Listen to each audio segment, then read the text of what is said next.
Welcome in this video on developing learning resources that to using a video. We all develop different types of learning resources to facilitate our learners, not only in classroom teaching learning, but also in ODL and online teaching learning. And one such popular resource nowadays is a video. When we develop video, the first thing which comes to our mind is that what kind of video we want to develop. If you see the types of educational video, you will find a wide range. You may find documentaries, you may find some PPT based lectures which are the easiest way to develop a video. You may find 2 or 3 people sitting together in a panel and they are discussing about some aspect or some issue, and that is being shooted and it is being provided to the learner. So such videos basically gives diverse ideas about the same concept when 2 or 3 people are discussing about that. You can record your classroom lectures also. In many organizations, we have seen that the classrooms are fitted with 2 or 3 cameras, and a teacher is delivering a lecture in face-to-face situation to the learners. The camera is recording the whole classroom interaction, and then the editor edit that video and put it on the online platform, whether on YouTube or on institutional LMS. Or sometimes for science classes or the classes of subjects where hand hold work is required, where some practicum is required, some demonstration videos are also being recorded. So it all depends that for what purpose we are going to record a video. That should be our prime and the first concern. Though there are certain limitations also. For example, if we want to develop a documentary, we may require a proper scripting, a whole storyboarding, and a lot of shooting, then editing. So you need an expert with you in your studio, or a good editor or producer with you, which sometimes is not possible with educational institutions. With some institutions, it is possible, but not with all. So what we generally prefer, we prefer to record a talking head or a PPT based lecture, which is the easiest way to deliver the content with the help of some PowerPoint presentation to our learners. Even for recording such type of videos, we need to think a lot. We need to plan on certain dimensions before going for recording and editing. So let's start our journey.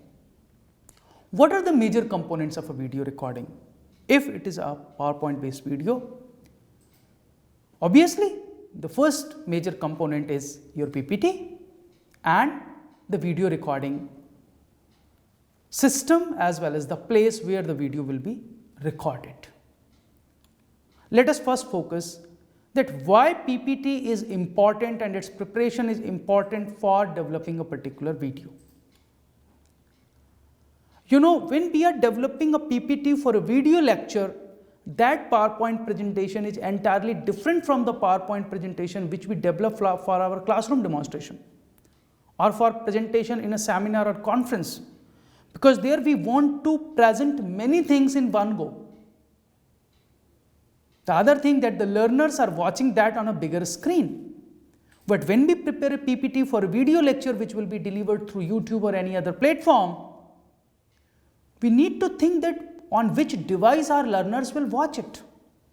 A few may watch it on their computer or laptop, but most of them will be watching it on their mobile screen. So what kind of the precautions we should have in our mind? The first thing is, that is the background color and the text color. They should be contrasting to each other. For example, if you are using a white background, then you prefer to use black characters, or you are using a red or black background, then you prefer the white characters. So they should be contrasting.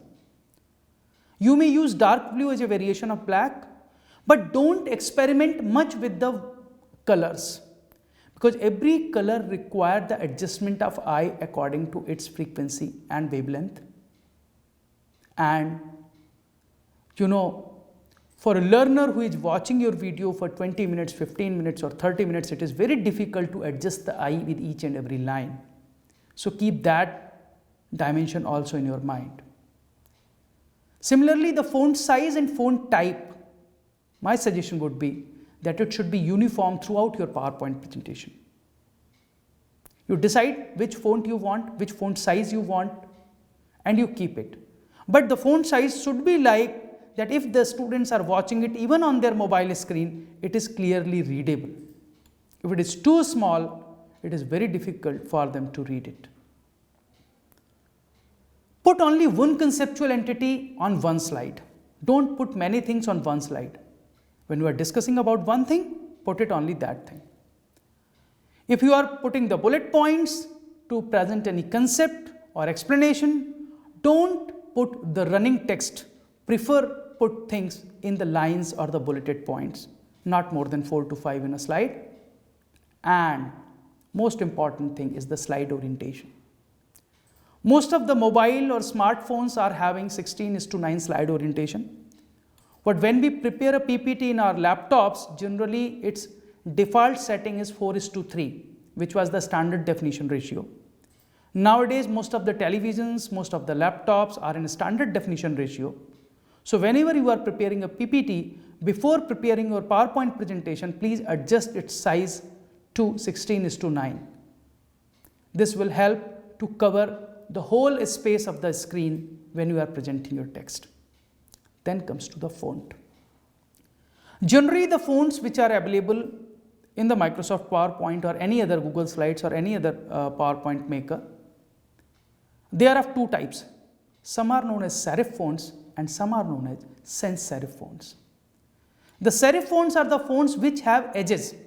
You just see Aprazita, Times New Roman, Cambria, Courier, all these fonts are having edges. You see the edges in T in Times, you see the edges in R in Cambria, you see the edges in I in Courier. But on the opposite side, you can see the fonts which are very plain font without any edge. For example, Century, Arial, Calibri, Mulligan Gothic, and many other fonts are there. When a lot of text is being presented in the edges, means the serif fonts, it is difficult to read. To make easy the readability of the slide, my suggestion is that you prefer any font, but it should be sans serif font. Then when you are using pictures in your slides, my suggestion is don't use much text. Prefer pictures because a picture speaks more than 100 words. A common saying is that. For example, this is a title slide of a lecture. So only the title is there in the bold, in a contrast color, and a matching image is there. So the image is talking that yes, we are talking about the modern sciences.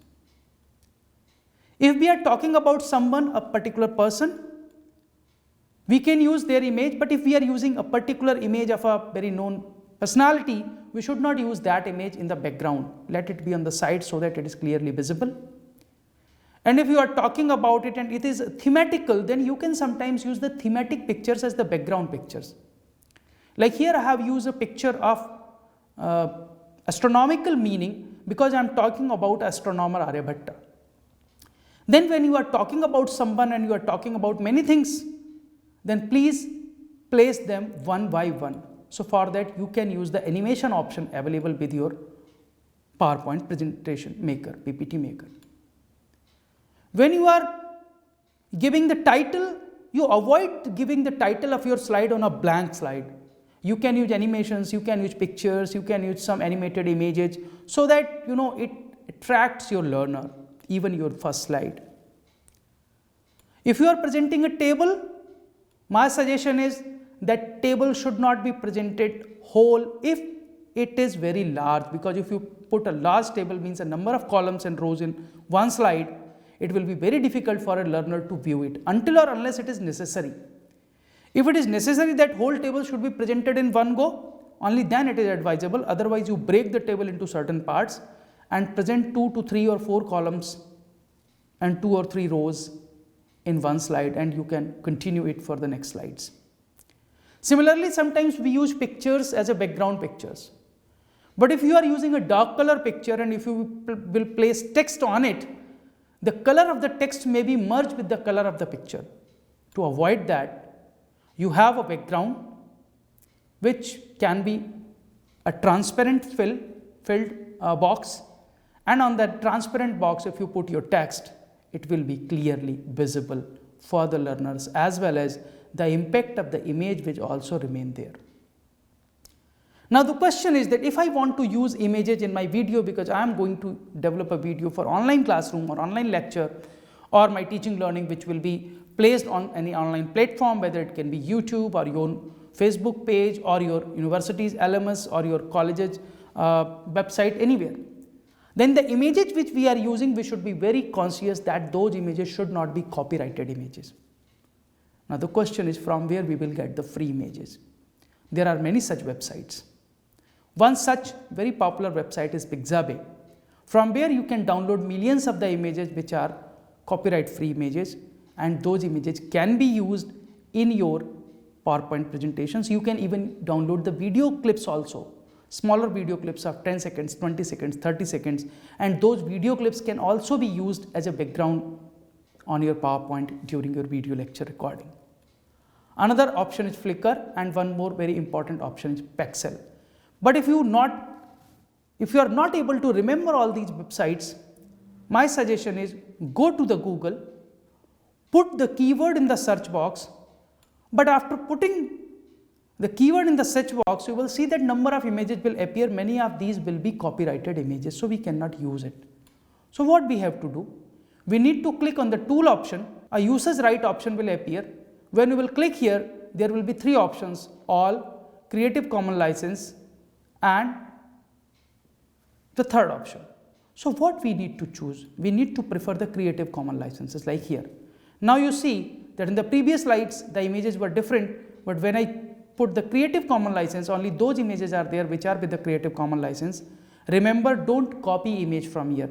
Click on the image page, go to the image, read the conditions and license associated with the image before downloading it. Then download the image, follow the license, give the credit, and use it in your video. Sometimes when we prepare video on our own, we may require some background music or background sound to minimize the noise effect of the surroundings or to engage the learners. But again, if music is copyrighted, we cannot use it. To avoid that, there is a website called Bensound. You go on the Bensound and other websites from where you can download royalty-free music with a certain condition that you need to put a disclaimer at the bottom of your slide that music from bensound.com. Similarly, there is another option called Free Music Archive. From there you can download the music clips, or you can subscribe a channel royalty free music on YouTube and you can download music from here. These are few options. You can explore many such options. When we prepare our text, we downloaded the images, we downloaded the video, we placed them everything in our PowerPoint. Then comes the video recording option. Then we are ready for the video recording. What precautions we should have when we are going for recording?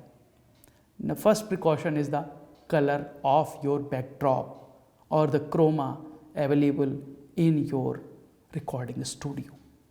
Generally, chroma is of green color, but nowadays green, dark blue and magenta, three types of chroma are being used. Now, if you are aware that what kind of chroma is available in your studio, avoid that color of dress. You are not advised to wear anything, any dress or any accessory which is matching with that color. Otherwise, when the editor will remove the chroma, the portion of the body having that color accessory or that color cloth will also be removed, and it will be very difficult for editor to edit. So please inquire that what kind of chroma is available in your studio. When you are recording, always look into the camera most of the time.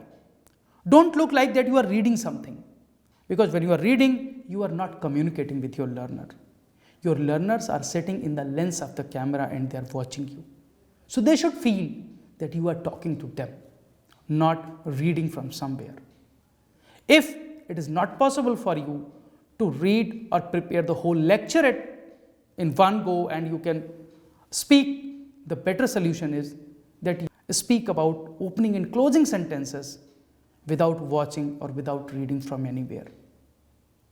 Body movement is a very important concern. Body movement means that if your camera is far from you, you can move your body. You can use hands, your fingers, everything. But sometimes we record video with our laptop which is very near to our face. And in that case, if we use a lot of body movement, those body movements are not being captured by the lens. And sometimes if your hand or something will come in front of the lens, it will cover the whole screen, which should be avoided.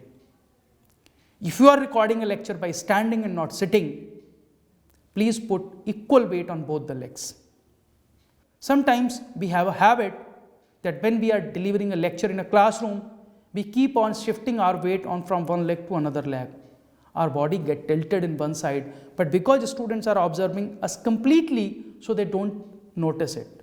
But camera notices it because camera is capturing only a slight part of your body, not the whole body. So if you will put your weight on a particular leg, either left or right, your body will be tilted towards that, and in the camera it will be look like that you are not straight.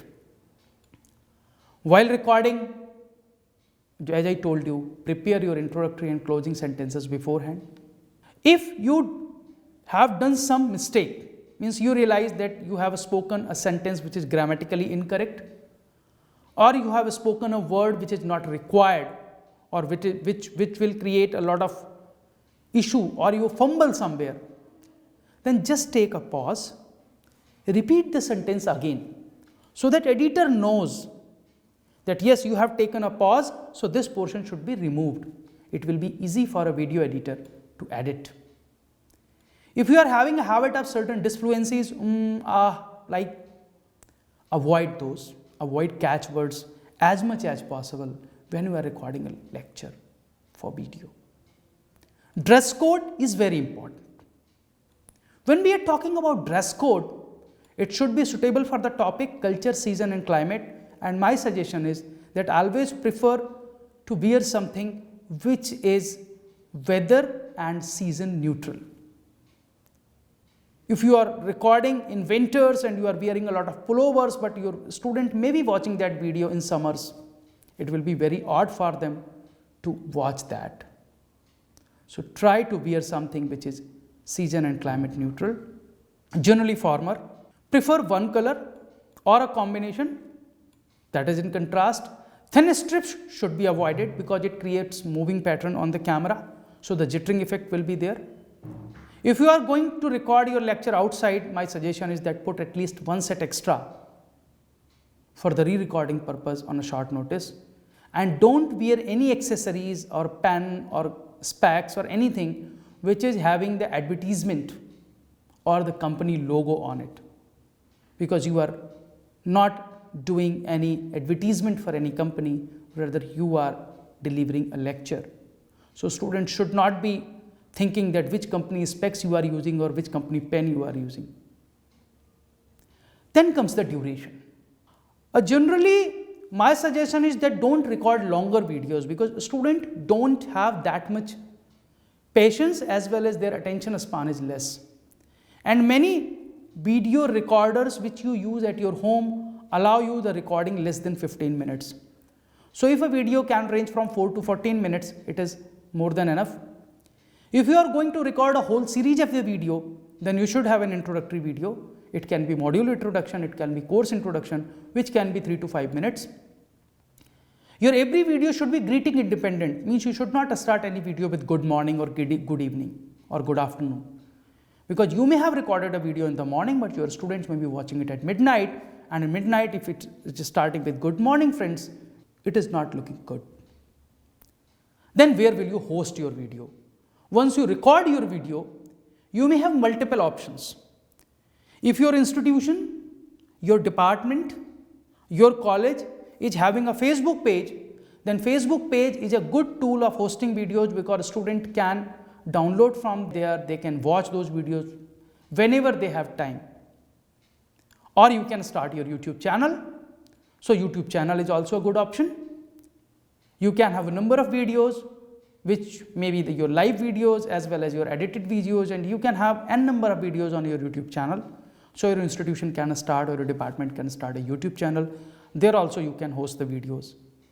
Even in many LMS or many online programs, when the course is being offered on a MOOC platform or on an LMS, the videos are hosted on YouTube and only links are being used.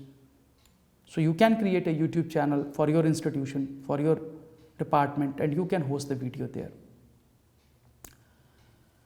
Now, there are two types of recording. The one recording which you are doing in the studio. But if you are not having a studio, even if you can record a PowerPoint based lecture, and for that you can use screen recording options. Nowadays, many screen recording options are available. Like A to Z recorder is there, which can be used on your mobile as well as on your laptop. Screencastify is there, which can be used with a Chrome extension. ShareX is there, Screencast-O-Matic is there, and many others are there. So you can use any screen recording option where you will display your content of your PowerPoint on your screen and you will narrate about it. So the recorder will record the screen as well as your narration, and it will be easily converted into a video. How to do it? We will demonstrate it in the live session. Similarly, whenever we are recording anything, whether we have recorded it in a studio or we have recorded it at our home or we have recorded it with our mobile, everything which we record should not be placed on any public platform before editing. That is my advice. Why? Because many times when we record, many undesired things are being recorded.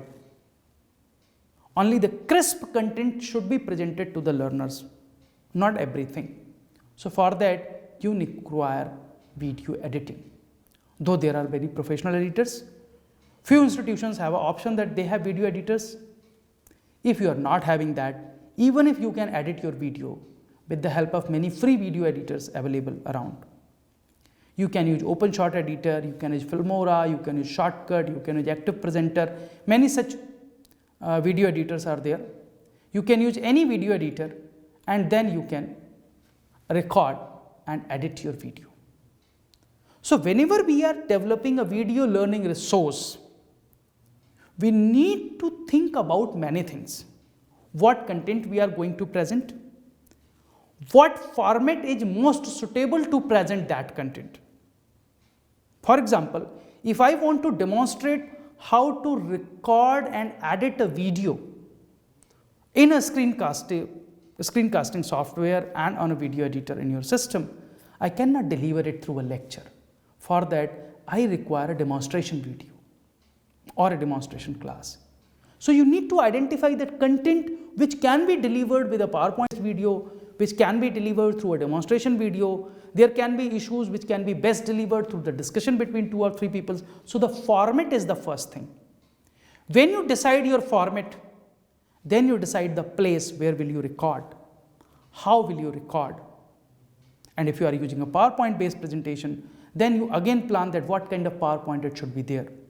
What should be the background of my slide in each slide, where I should use a video, where I should an image, whether the image is matching with the theme of the content written in form of text on my slide, how much text should be there, which color, which font should be there. Then when you are recording, what you should wear, whether you require to prepare a whole storyboard or it will be just an extempore. Many things are there which we need to consider when we are going to record a video. But yes, we cannot deny the fact that video is one of the greatest learning tool these days, which is being used by the teachers to deliver the content to their students and learners across the world.